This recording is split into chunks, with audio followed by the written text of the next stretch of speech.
Hi, it's me, Tim Dodd, the Everyday Astronaut. Welcome to Spacewalk Podcast. We have a ton to talk about, like an unbelievable amount of stuff to talk about.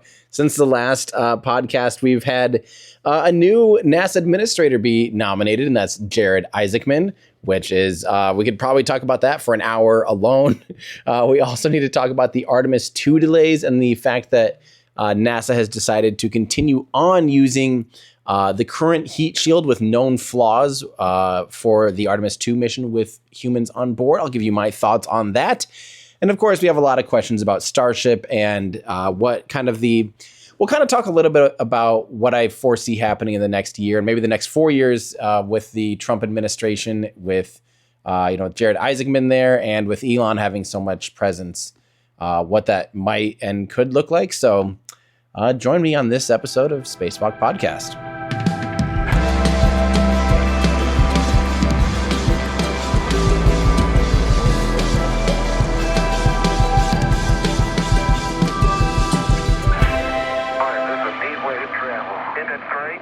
All right, episode 11, Spacewalk Podcast, coming to you from home. I'm home. I'm actually in my own house in Iowa. And man, I think that it just feels really good. I got the fire going. It's freezing. The other day we had 50 mile an hour wind, so 80 kilometer an hour wind gusts. And it's way below freezing. So it's been interesting.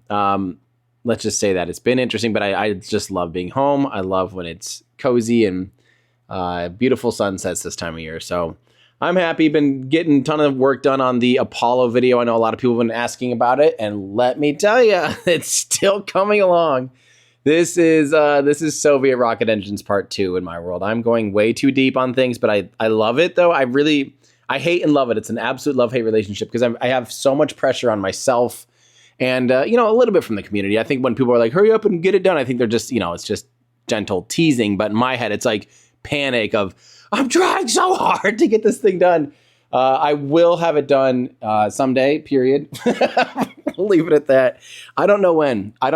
It's even like so many things that should have taken, 3 minutes to fill the clip. I'll spend 2 hours scouring to find the perfect clip.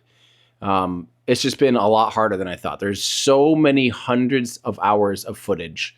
And I'm trying to find always the right clip. I want this to actually be really good. Like I'm really working really hard on making this exceptional. I'm not just throwing the video together. As you can tell, since it's been over 6 months of work already.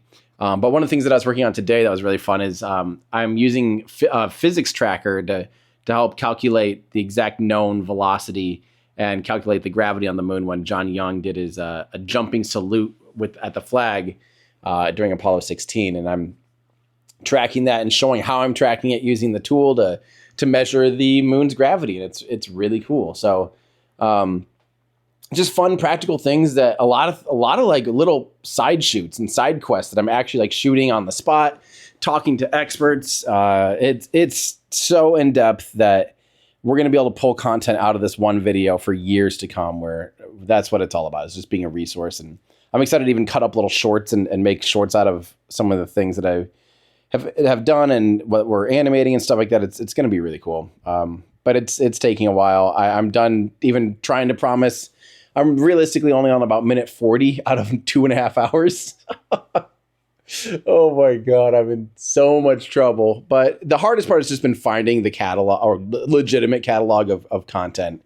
Now I'm getting familiar with it, and it's a lot easier for me to scrub through and just be familiar with my personal catalog now of all this footage. And I've had some good help on that. So yeah, so that's that. The other thing that's crazy is, meanwhile, while we're working on that, we're also working on something that I'll be hopefully able to share with you guys in January or before January, around January. I'll be able to share something that'll be really fun. It's weird. I hate having to keep secrets because I had to keep the Lewis Hamilton interview secret. I've had to keep like Jeff Bezos interview secrets and things like that. And it's just so weird for me. But this one's really exciting. It's a fun thing that I'm really happy to be a part of. But it's scarily close to Astro Awards. And before Astro Awards and before Flight 7, which we'll talk about, we're also rebuilding our production van. We're putting all of it into a trailer so it's easier to move around. And so it has like over double the volume because we're bursting at the seams to the point where the audio desk is not even in the trailer anymore or in the van. So it'll be able to house 6 crew members instead of 2, and have double rack space, and it's going to be amazing. So that's of course thanks to all of you people that help support us and watch our live streams, the 4K Starship live streams. Even though we're at Mars, we call it the studio there that has the view where I shoot from. That it's still all run through Luna, the production van that we built 2 years ago. But it's getting an upgrade. So we have to do that while I'm working on this video, while we're also preparing for Astro Awards, which I should remind you, the Astro Awards are January 25th and 26th in Austin, Texas. And we are selling out very quickly. We are, I think, about half out of general admission, but we're completely sold out of all VIP. So our Orbital and our Apogee tickets are completely sold out. And we're almost sold out of we have a party on Saturday night so since it's 2 days now, it's, 2 days of program. We have panels, keynotes. We have Charlie Duke coming, Apollo 16 or 15 command, lunar module pilot. There we go. Charlie Duke is doing a keynote, and he's also on a panel about vintage space versus new space, which will be really fun. And then also Jared Isaacman and the crew of Polaris Dawn is coming. So I don't know what that's going to be like to have a NASA administrator come to this thing. It's going to be crazy.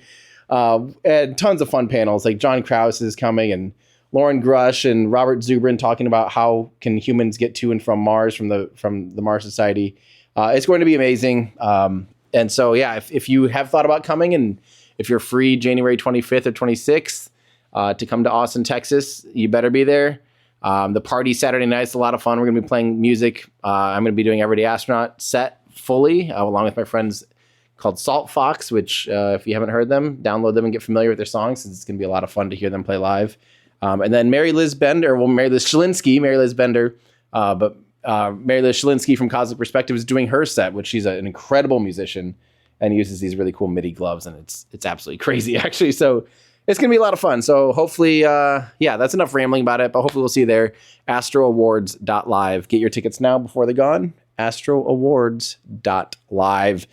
Let's get into this, because there is stuff to talk about. Oh my word. And I think the biggest thing, since we last spoke, is that the next president, the president-elect is Donald Trump. And we've, obviously, for those of you that are not living under a rock, he has already served as president of the United States from 2017 to 2021.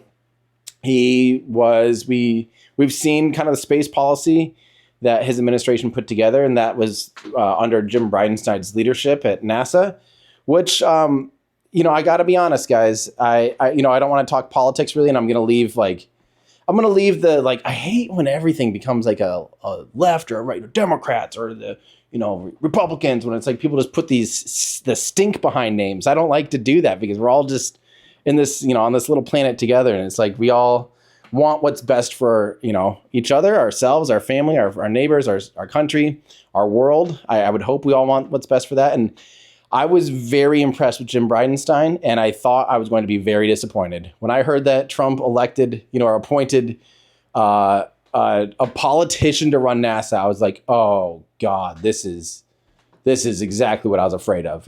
This is, here it comes. And then Jim Bridenstine ended up being amazing, and he was very enthusiastic, enacted some good policies, helped push commercial program.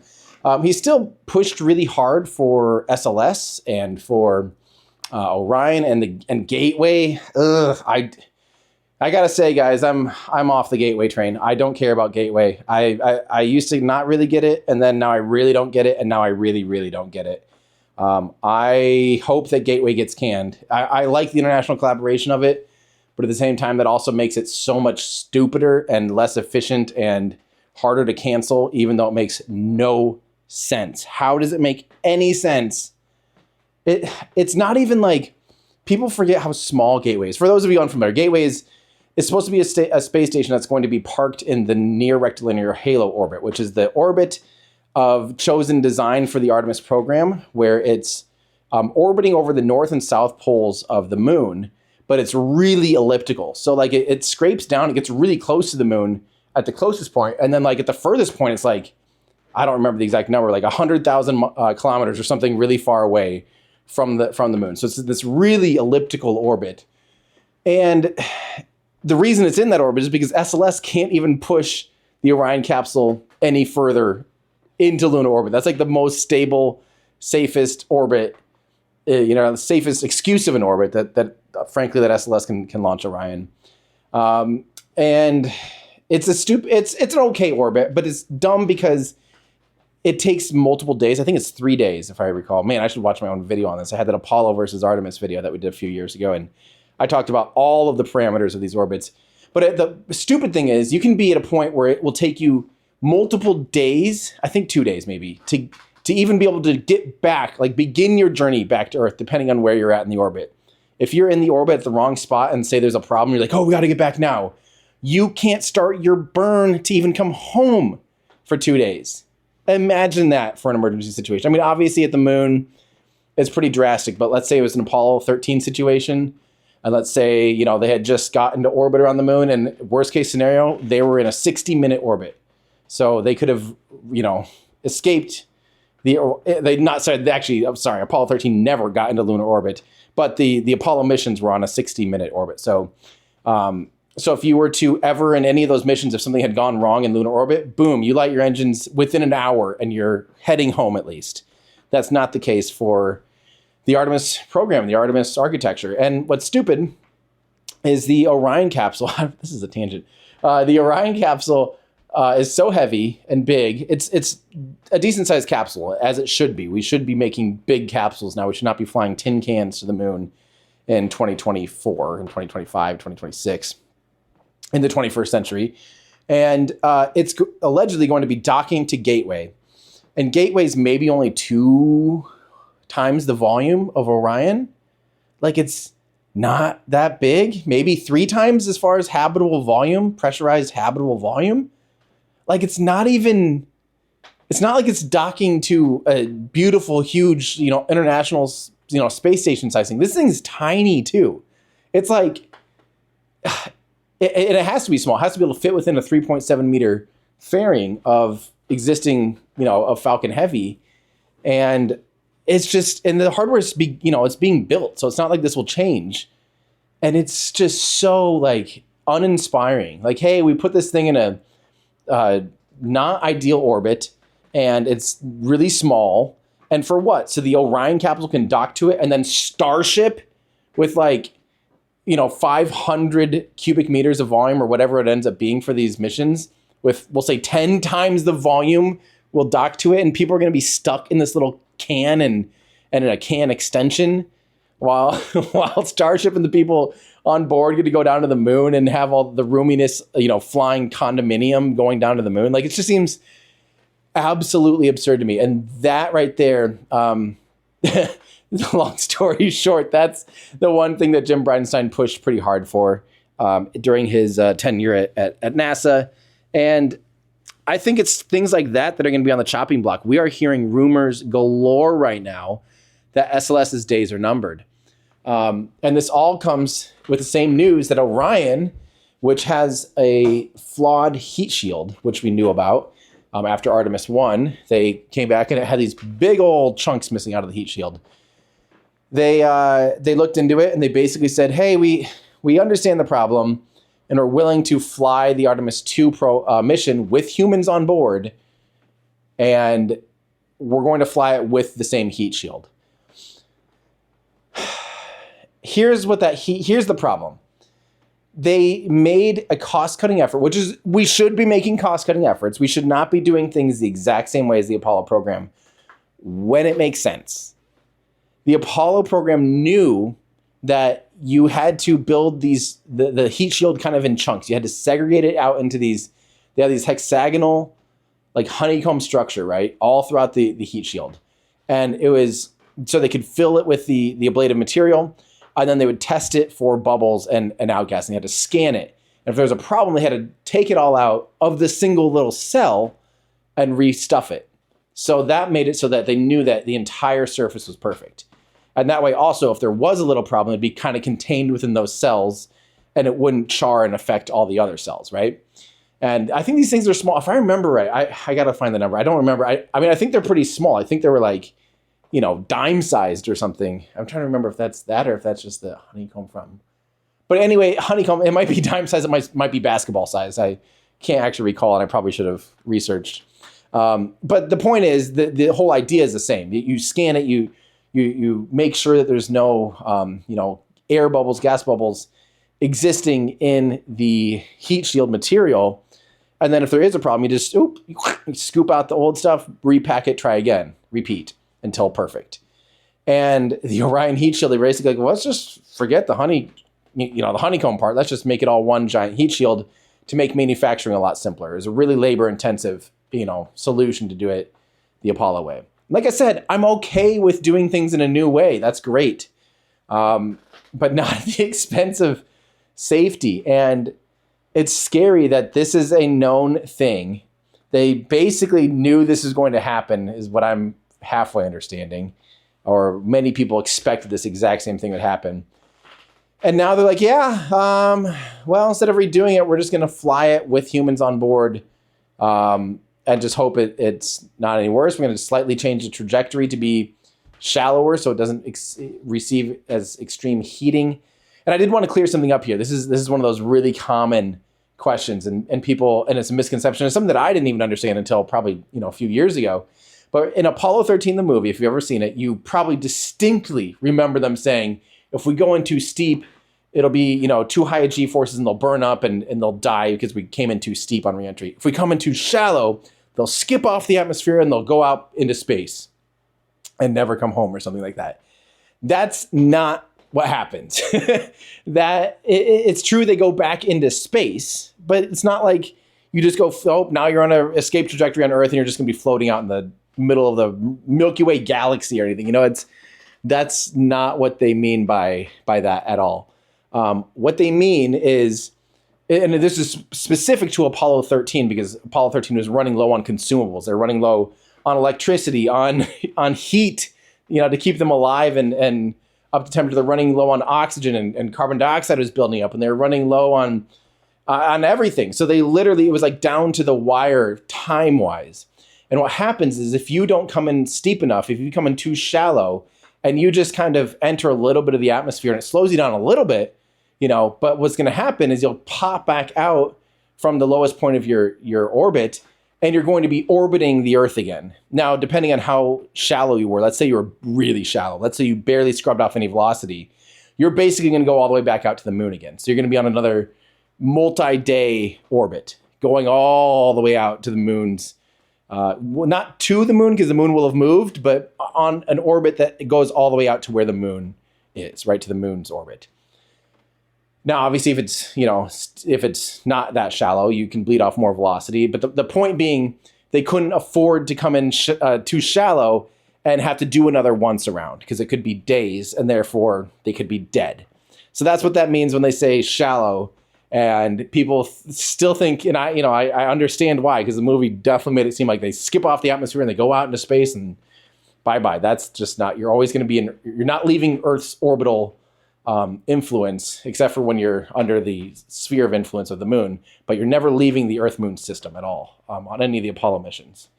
So that would be the same with Orion. Orion, they're going to do a shallower reentry, and it might be like I don't know exactly what that profile looks like, but it's something that, they can model and they know, and they hopefully have a lot of confidence. But man, if I were them, I don't know. I just don't like when engineers know something and institutional knowledge says, yeah, this is just the way it is. And here's the right way to do it. And then when they're like, okay, well, we're going to do it this way. And now we're going to fly people on it with these same known flaws. It just triggers fears from Challenger and Columbia, and I don't know. But so I think that, frankly, with Jared Isaacman, so those of you, I'm sure if you're listening to this podcast, you're probably familiar with who Jared Isaacman is, but just in case, I'll give you the elevator pitch. He, private spaceflight, an entrepreneur who flew with SpaceX for Inspiration 4. That was in, 2021. The fall of 2021 did Inspiration 4, where he took 3 basically strangers up to the international, or not to the international, just into orbit for 3 days. And they had the cupola installed on the Dragon capsule for the first time. That was new. Only a 9-month like R&D to flying. Like, it was crazy. They raised like $250 million for St. Jude Children's Research Hospital. And there's a wonderful documentary about it called, I think that one's Countdown, on Netflix. So if you haven't seen that and you want to know who Jared Isaacman is a little bit, I suggest watching that. You'll probably pretty quickly pick up on his character as being very humble and very generous, very skilled and focused, and a fantastic leader. And then this year, 2024, he did Polaris Dawn, which was the first commercial spacewalk, which sounds like it. I hate more than anything when I see people saying, oh, he's just a tourist doing touristy things in space, and of course he's doing a spacewalk. It didn't even look like a space. He's not doing a spacewalk for fun. He's literally funding the research to build and prototype and iterate on a new EVA suit. And when you hear him talk about it, which I've spoken to him a few times about this stuff, he's in SpaceX, like literally working on this stuff constantly. And he's clearly like very involved in the process and very involved in the designs and the decisions and the leadership. And so I have seen, spent time with him with his fighter jets. I've flown in his MiG fighter jet. So I might be quite biased, and I'm okay with this bias because my bias and my time around him has been amazing. It's been you can tell he's looking out for other people. He might be a billionaire, but you would never know it. You would never, ever know it. He just is the most humble and chill person. Everyone that knows him has only good things to say. I've never met, anyone that hasn't agreed. So what do I think he'll do for NASA as NASA admin? First off, I think he's going to be very focused as a businessman on scrutinizing things that are expensive. And one of the most, egregiously expensive things right now is most of the Artemis program. It's SLS, it's Orion, it's Gateway, things that cost billions, $4-5 billion a year, even if nothing's happening. Even when they aren't flying, it costs that much to just keep that program alive. And if in the grand scheme of things, that's probably $5 billion or so is probably about what SpaceX has spent so far at Starbase and all of the prototypes and all of the hardware they've built so far. Now, some people might go, yeah, and so far they've blown up 6 rockets and blah, blah, blah. And, Artemis 1 flew perfectly, and SLS and Orion, or SLS was perfect on his first launch. Orion, heat shield problems, but otherwise pretty darn good. Pretty happy with it. There were actually a few other little, electrical things that they kind of had to work on. But the thing is if you look at, okay, that's the, where the first $40 billion in Artemis got you was this one mission. And then you look at, let's say, $5 billion for Starship so far has gotten us, 6 basically, exploded Starship vehicles at the end of the day, except for one booster that survived. But if you look at where's that going? Where's the next $5 billion going to get us in a Starship program? Really soon. Well, I don't know when that turning point is. I don't know when that turning point will go from this is stupid and blowing up to ordinary and routine, but it's in the next 2 years. In the next 2 years, these things are going to be flying. They have the ability now. I'm going all over the place. I'm not even answering your questions. I'm just going to keep ranting. We're just hanging out. We're just 2 people sitting here, and I'm giving you a monologue. The Starship in the next 2 years will be fairly ordinary and fairly routine. And I'm very confident of that. I think that seeing that they could land the booster and seeing that they can precisely bring Starship back down from orbital velocity, and notice I said precisely, because we know that they're hitting their targets, is huge. Will it be perfect, smooth sailing? No. Will they be able to start doing actual work with it? Yes. If they aren't deploying a satellite in the next 2 years, by, let's say December 31st, 2026, if they haven't deployed a meaningful payload using a Starship vehicle, I will be shocked. And if they haven't begun doing orbital refueling, I will be shocked. So we look at where can the next $5 billion of Starship development be. They have now the backbone, the infrastructure, the the ability to build starships at 1 a month, and they're accelerating. What does SLS and Orion have? A fixed, cadence of about 1 every 2 or 3 years at this point. For what's going to, and if it is that rate, if it's every 2 years, that's $10 billion every 2 years. That's double Starbase and everything that's going to be happening at Starbase every 2 years. Like, that is just absurd. If for the last 10 years we had, if we had $40 billion with, and I'm not saying Starship particularly in Starbase, I am using that as an example. But, I don't know how much Blue Origin spent. I don't know how much Rocket Lab spent. I don't know how much Stoke Space has spent. I don't know how much ULA has spent with Vulcan. But if you can imagine those funds being distributed throughout the major players that are actually developing hardware, I can only imagine Firefly, I can only imagine we would have a lot more options of getting hardware to the moon than what we do now. So I think Gateway is done. There's no way Gateway survives. Gateway makes no sense. And it's time we say it. I know that the international collaboration aspect was big. There's a lot of commitments, and that might make it hard. But from an architectural and a mission standpoint, it makes no sense. No sense. And I want a new space station. Don't get me wrong. I want these things, but I don't want them parasitically attached to an awful idea. I want a really cool space station orbiting the moon. I don't want an NRHO docking to an Orion capsule so that they can get on Starship. Like, that makes zero sense. And I'm just kind of shocked that we're even to that point. And I think that SLS, with the cost of this next mobile launch tower coming up on $2 billion for a launch tower, is absolutely the end. There's no way that's sustainable. Like, that's not going to survive. The Block 1B version of SLS, which has the exploration upper stage, which basically enables more of Gateway to be built and all these things, done. There's no way that survives. When you have RL-10 engines, when you have upper stages that cost, $1 billion or whatever it might be, like, that isn't the option anymore. We don't have to live in that. Here's the crazy thing.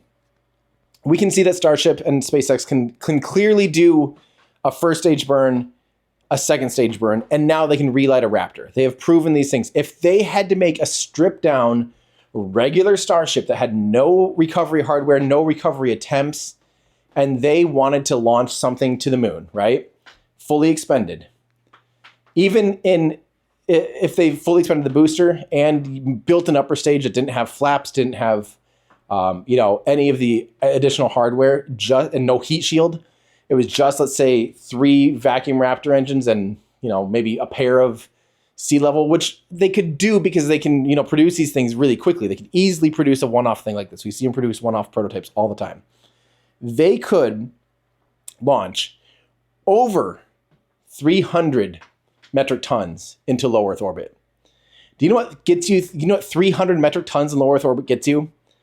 That can get you 2 basically nearly fully fueled S4B upper stages from the Saturn V, plus the lunar lander, plus the Apollo command and service module.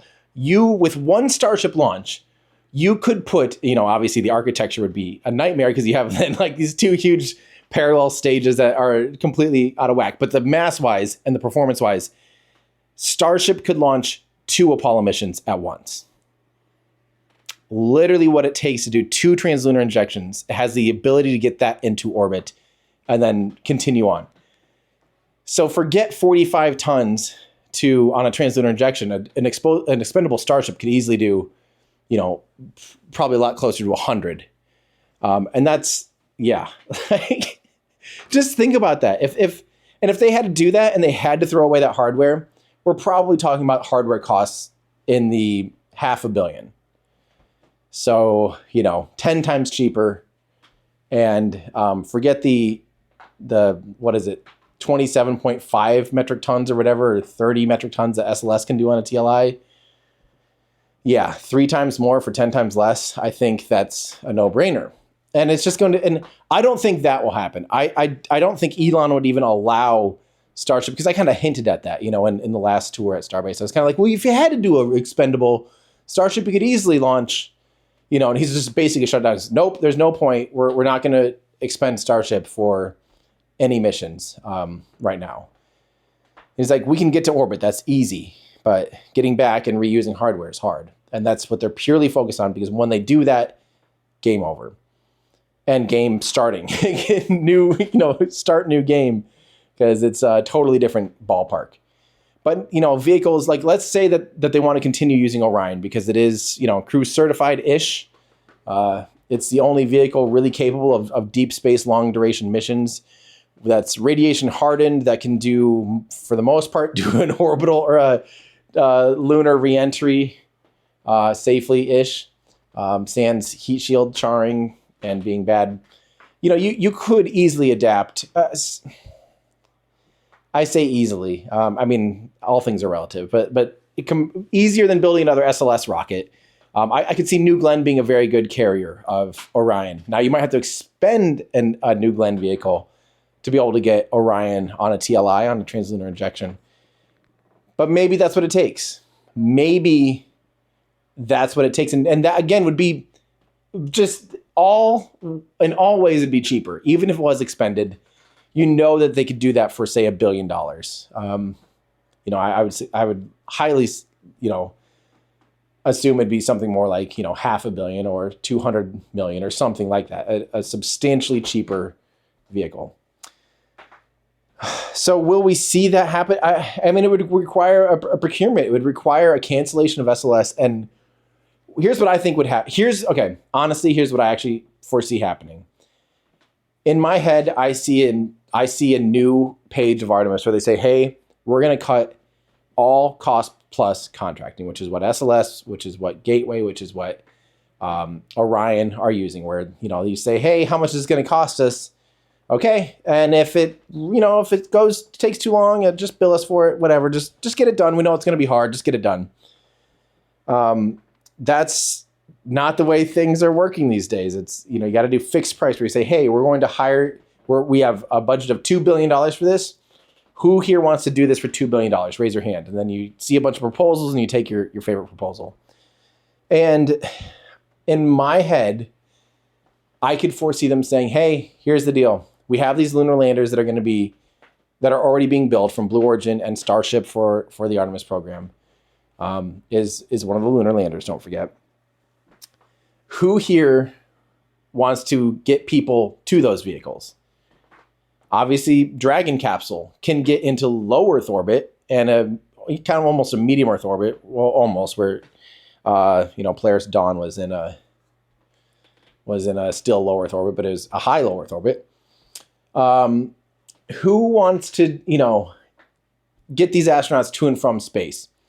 Forget and just like, let's start over. Let's just start from scratch. Who wants to do this? And I really think if SpaceX needed to fly a Dragon capsule, dock with a tanker / crewed shuttle vehicle that just goes back and forth between the Earth and Moon, which will have to exist. This is already needing to exist in the current Artemis program, because once the Starship lunar lander gets to the Moon, I'm pretty sure it's only staying on the Moon's surface or in lunar orbit. I don't think it's ever coming back to Earth, because it's just not part of its design. Its design is to refuel in lunar orbit, I believe. I've heard conflicting information. I have heard that it would actually refuel in low Earth orbit, but that would still require some aerobraking, and I don't know. I don't think I see that. I think they're going to have to develop an orbital tanker in low Earth orbit, and then a shuttle that takes propellant between Earth and Moon. And if we have that and that's flying, put humans on it. Let's put a small crew. It can be a small crew capsule because they're only there for 3 days. It could be the size of a Dragon capsule. It could, you could basically put a Dragon capsule and attach it to a Starship tanker, and have that be your transit vehicle that takes you up to, lunar gets you into lunar orbit, docks with the lunar lander, crew transfers over, Bob's your uncle. And then you get back on that when you need to get back to Earth, and then transfer again to a Dragon capsule or a Starship in low Earth orbit, something that can get you through Earth reentry that way. And then it'd be up to, Blue Origin or, Rocket Lab or anyone else that wants to do the shuttle, the ferry service for astronauts to get to the lunar landers, bid that out. Let the brilliant people come up with concepts and ideas that could be half or a third or a fourth the cost of the current Artemis program. I could see a massive rethink. Will that delay our progress? Yes, it likely will. But we're also already hinging all of the success on Starship. Starship is the prime lunar lander. I think Blue Origin, they're looking close to launching their first New Glenn. I expect them to ramp up very quickly once they're flying. And I do think they'll have a lunar lander on the surface here in the next few years. So don't count them out. But right now, as it stands, the current plan hinges on Starship being able to refuel, land on the moon, refuel again to do all these missions over and over. And it relies on Starship being completely working on all aspects, on the rapid reusability, on the orbital refueling, on the everything. It all just has to work. So if that doesn't work, then the Orion capsule is pointless anyway.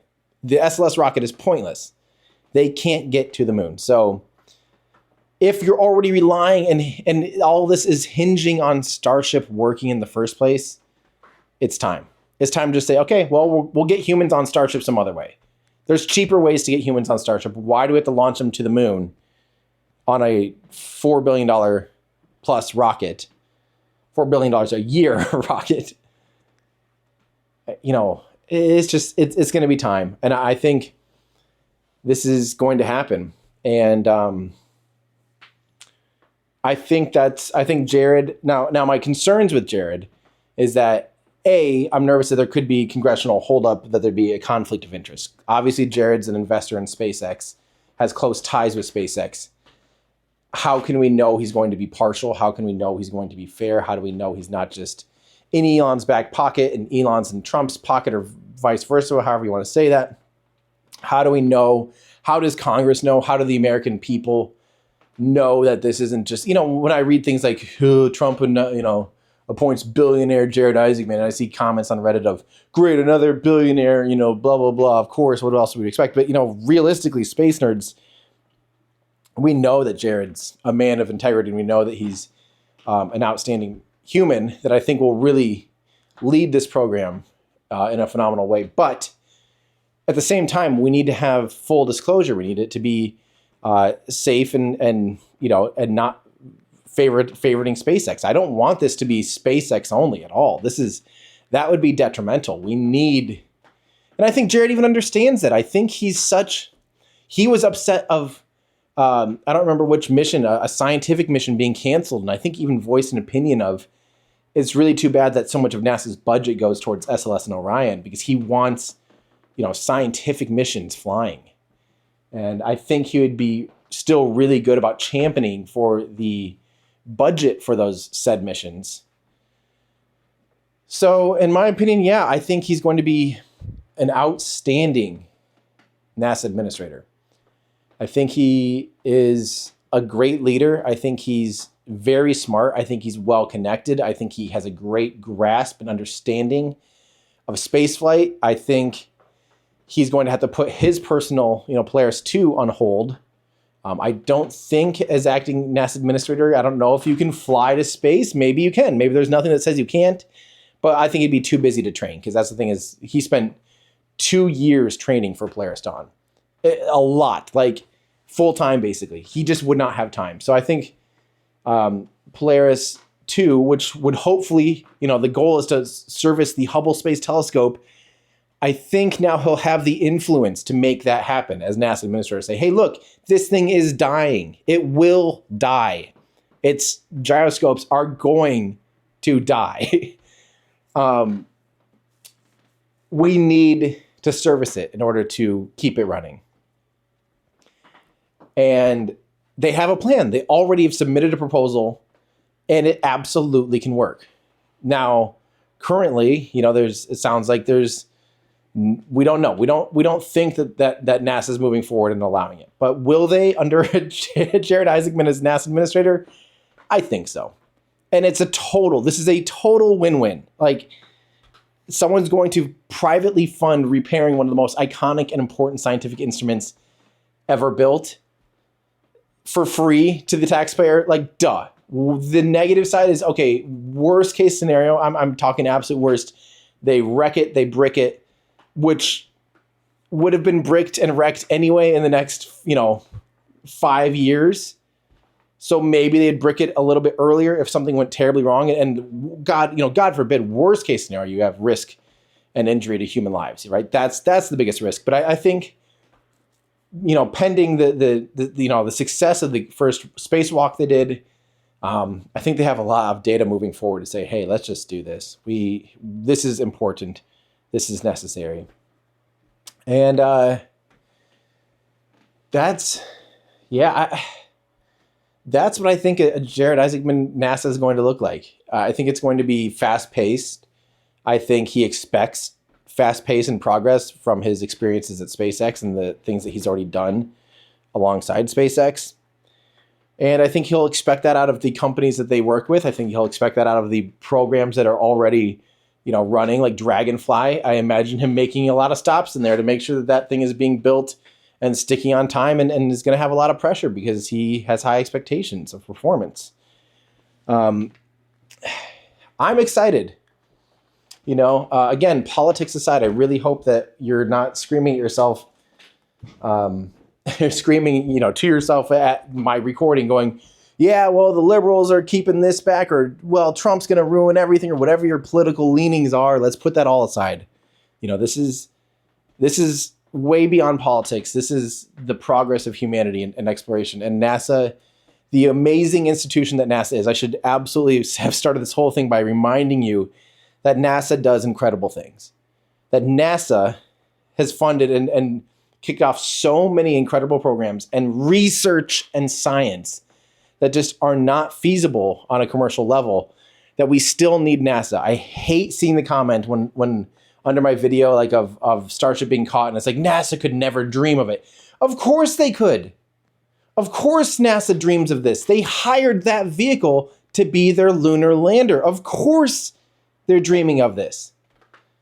They're not set up to do progress like this. They're not set up to rapidly fail and iterate and keep pushing and pushing and pushing. They're way more, apprehensive and, and they're way more risk averse. But what they can do is they can do things like send, missions to Titan and send missions to Mars and Venus and launch the James Webb Space Telescope and Hubble and things that are not necessarily a profit-making endeavor, things that are just for the collective of all of human society, of our scientific knowledge. And they can also work on research and science and things that, even supersonic flight and things like that the commercial sectors actually benefit from when we see the research and say, oh, cool, we actually NASA realized in their wind tunnel that blah, blah, blah. NASA is still extremely important. And because of that, I actually think that Jared's going to be in a really good position to embolden them and make them stronger than ever, because he knows how important NASA is in the future. He just needs to help reshape their role. NASA does not need to be building and operating rockets. Period. Full stop. Period.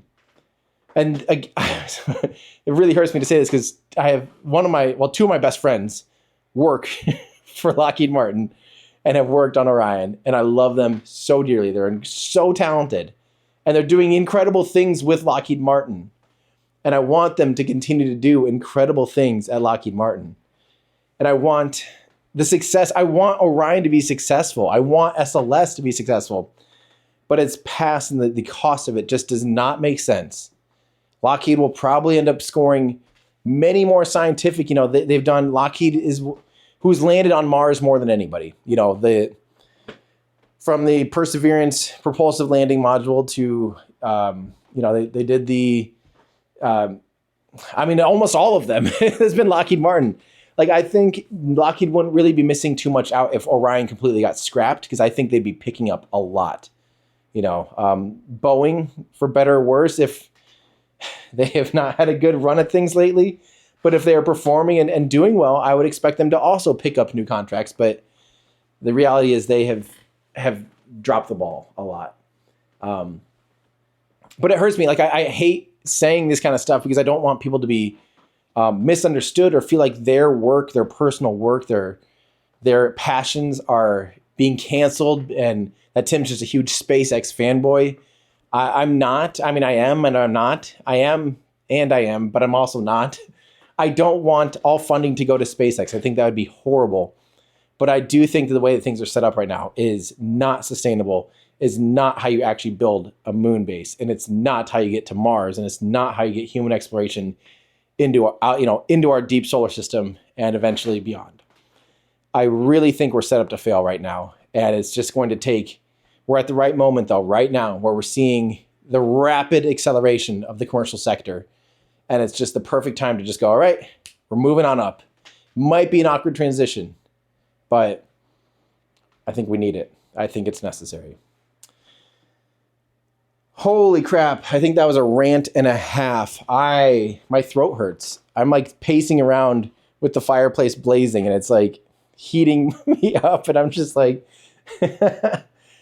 I normally when I do these podcasts, I'm answering questions, but I think this was just more of a rant. I just had to get it all out there without interruption. You guys had amazing questions, and please keep submitting questions, to hashtag spacewalkpod, and or look for the prompts on Patreon and YouTube, or if you're a supporter, and even on X, I post, asking for questions. And I did that this time, and then here I am just completely ranting. I put my notes down, and I just had to.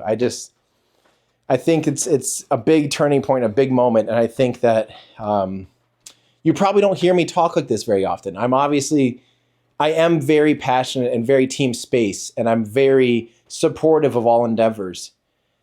But I also think it's time that we recognize the elephant in the room, and I think that this is clearly where things are going. And I'm not here to rag on these programs, because I think had they flown in 2017, 2018, 2019, they would have had a heck of a legacy, and really had been like, yes, we did it, and but it's just these two things were happening in parallel. This old relic of spaceflight history, with a traditional aerospace rocket that is SLS, and to some degree the Orion capsule, is competing against in parallel to the rapidly accelerating commercial program that is unstoppable at this point. So yeah, the next 4 years sure will be interesting. Lastly, I wanted to leave it. I did see a question on X about what do I expect, like Starship, now that it can fly 25 times a year, up to 25 times a year. What do I expect? I'll give you my 2-year guess right now. I don't think it's worth going too much beyond that. I expect next year, I think I said this in the last podcast, and same expectation. I don't think they can fly 25 times if they tried. I think we're still below that right now. I expect about 8 to 12 flights next year. The limiting factor is going to be the pad. It's going to be producing enough hardware, and it's going to be fixing the things that they're finding wrong, because that's obviously how they're flying these things. Since they're flying them, fixing them, flying them, fixing them, flying, iterate, blah, blah, blah. And obviously you need time to iterate. So if they find a flaw, it might be, 2-3 months before the next one flies, because they do want to fix it. Or they fly it anywhere with known flaws and try to find new flaws in other areas and just, fifi a bit, which is F it, fly it. So I expect 8 to 12. And I think next year we should see an orbital mission for sure. I think that'll be in the first, I don't know about Q1, but for sure, first half of the year, I think we'll see a properly orbital mission where the Starship is definitively textbook in orbit and comes back down. And soon thereafter, I also expect, or roughly the same time, I expect a payload deployment. Roughly within 2 or 3 flights, I expect maybe a Starship catch. And then within 2 or 3 flights of that, plus or minus, I don't know which way, I think we'll already start to see orbital refueling tests and large-scale refueling. Here's what I think is going to be the biggest limiting factor of Starship in the next 10 years. Pad, yes. Hardware, yes. Propellant, 100% yes. They're going to be hitting the limits of propellant availability, and that's going to be, I know for a fact that that's been already a hard subject for some people at SpaceX, and they've been screaming, hey, if we really want to ramp this thing up, we gotta have our own plants, we gotta have better supplies, and they're trying, and we're gonna see if they can do that, if they can get to 25 flights a year. I think they would consume all available LOX, period, in the entire country. So they're gonna have to start producing their own LOX with air separator units, and or they're also going to have to be, sourcing their own methane or doing in situ, Sabatier process to make their own methane and pull, which would be great. It'd be great practice for Mars. It's actually very energy intensive. There's a lot better ways to get methane, but at some point they might have to just go, you know what? We don't have sources of methane. We have to start doing this at scale. Because I don't think they're going to be able to fly more than 25 times. But I do think that in 2026, so the second year of this prediction, they could fly 20 to 25 times with Starship. And if they have the propellant lines and if they have Pad B up and maybe even a pad at Florida operating by the end of the year, they could be getting into a scary pace of multiple times a week by the end of 2026. And by then they're flying Starlink consistently, multiple times a month. And they're able to demonstrate and do tanker missions. And once they can do tanker missions, I think HLS could maybe, the human landing system could maybe be flying in 2026 to demonstrate an uncrewed landing on the moon, which would be great. So yeah, there's my massive rant. Thank you if you stuck around this long. This is, I don't even know how long. We're at it for a while. Thank you so much for listening. This is the exact type of thing that I want this podcast to be, is just rambling and something for you to listen to and chew on. Again, of course, thank you so much to those of you that support the work I do. I know it doesn't seem, actually, I hope it does. I hope you are seeing, because even in the middle of doing all these, the Apollo video, which is 6 months in the making, I'm still trying to produce little short videos, and we've had Starship streams and stuff like that. And hopefully you guys I just feel so left out sometimes when I'm sitting here for like 7 days straight working until the wee hours of the night. I'm recording this right now at on like a Friday night. It's exciting though. It's fun. And I just hope that you guys enjoy this style of thing. And hopefully we see some of you guys at Astro Awards. I know I keep talking about it a lot, but it's really cool. And it really, like, everyone that we talked to last year, all the people that work in the industry that attended said that it was the most meaningful event they'd ever been to, and that it was refreshing, and that they needed to hear the importance of their work and to be able to bring people together in the same room and celebrate the work that the amazing people are doing in the industry. Really means a lot. We're going to be voting on who exactly gets what awards. Remember, we don't really do categories for the awards, for the Astro Awards, but we do give top, as of last year, we do top awards for the III, for the most innovative, the most inspirational, and the most important. And then the one that is the most of all of those is the ultimate. So other than that, people can be nominated, and missions, it's really more missions and scientific discoveries can be nominated to get an Astro Award if they are innovative, inspirational, or important. And they might not get one of the top awards, but they can still get an Astro Award. And we'll be working on those here soon. So hopefully we fill the Paramount Theater in Austin on January 25th and 26th. And you guys get to hear some of the most amazing panels that I've ever seen on a schedule before. Scott Manley will be there. He's on a few panels, and he's also DJing as well at the after party too. So tons of fun and great connecting opportunity and community meetup. So I hope to see you guys there, and maybe I'll be able to squeeze one more of these out before the 25th and 26th. Yeah, I should be able to, definitely. So that's going to do it for me. Thank you for joining me on the spacewalk, where I'm walking, just pacing back and forth in my little living room in front of my fireplace. Oh, thank you. Episode 11, all wrapped up. Join me next time on Spacewalk Podcast. Goodbye, everybody.